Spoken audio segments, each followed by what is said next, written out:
101 with Linton Taco.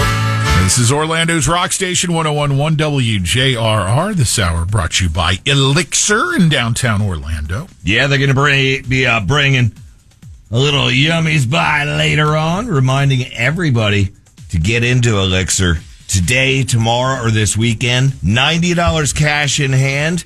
You do that, and you're going to save money for Earth Day birthday. You exchange that $90 for an Earth Day birthday ticket, and with every ticket purchase for Earth Day birthday at Elixir, you get a Mick Ultra or a Neutral. Pretty sweet deal, huh? Hang out there and grab a bite to eat. They got good food at Elixir. Oh, heck yeah, they do. And by the way, limited amount of tickets there, so grab them while you can. Again, $90 flat cash. Done. Save you off the service charge there. All right, let's begin up in Michigan. It's Orange and Washington in downtown, by the way. And a couple of 20-something-year-old cousins hanging out, having some drinks. Actually, sounds like having a lot of drinks. Okay. When the one cousin decided he wanted to go to Florida. From Michigan? Yeah, and that his cousin was going to take him there. Because, like, I'm not taking you to Florida. We've had a lot of drinks, and, well, we're in Michigan. Out comes the knife. You're taking me to Florida. Oh, God. Forced him into the car at knife point, said, start driving. And with all the, snow and road conditions. Does not say if they were trying to escape the frosty Michigan winter or not, but that's a good theory. Yeah. They didn't make it very far before the knife-yielding cousin, who had a lot to drink, passed out. That's when the guy pulled over at a gas station and called police, and they hauled him off. Mm-hmm. You either call police or drive straight to the police station, but I think it's better to call the cops. I got a lot of cousins. Yeah. I don't ever picture any of them forcing anyone at knife point to do anything, much less drive to another state. I want every listener right now, and I'm doing it as I speak, think of your cousins. Because I didn't think about that. I have one cousin, well, he doesn't drink anymore. But now he still wouldn't have brandished a knife. Why did I get the visual when you said this Michigan cousin pulled a knife on his other cousin? That it was one of those, you remember when we were kids that had the Rambo knife? Yeah. And in the back of it, you unscrewed it, and it had like a little bush cutter. Like a wire. It was a piece of wire, and then it had the non-stop light matches. You know what I'm talking about? The waterproof matches.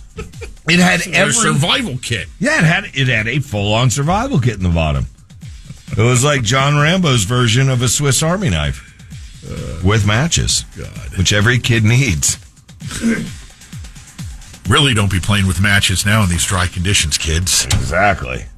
All right, let's go.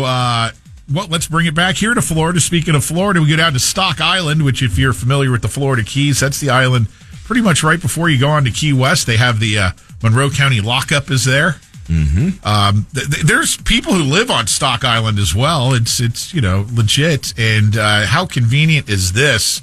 That's where I caught the bus. I'll tell that story in a minute. What now? How convenient is this when a dispute between mom and her sword-wielding son on Stock Island leads to them both being transported, to Stock Island Jail. Just next door.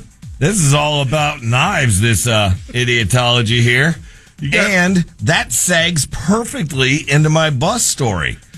51-year-old Jernine Green and her reported that her adult son was armed with a sword and threatening to kill her and others at their Stock Island residence. When cops arrived, all they had to do was just run wants and warrants, and all of them, A, were drunk, B, had wants and warrants, including mom. All drug stuff, and just like, you're coming with us, you bunch of idiots. So, my buddy Bobby Ray, he goes, hey, Taco, listen to what we do now. We take the bus. You just get to my place in Duck Island, and then we take the bus from what's the name of that place? The bar? Oh my God, the Tiki Bar? No. Anyway, so we just take the bus from there. It picks us up right in front, so we can have a cold beer, then get on the bus, and it takes us all the way down to Key West, and then we just do an Uber from Key West to the Stock Island bus stop and get home from there. And we did exactly that, got to the bus stop, and I didn't do the math that the people sitting at the bus stop are a bunch of convicts. Right. So, not cons, just guys just and being ladies. released, recently released. Yeah. So, I immediately walked over and grabbed an 18er and plopped it down and offered and if you've heard this, bear with me, but I love retelling it because it's that good of a story. I offered everybody at the bus stop a cold beer. Couple of them just started slurping beers down. I was like, okay, he's probably still got his going.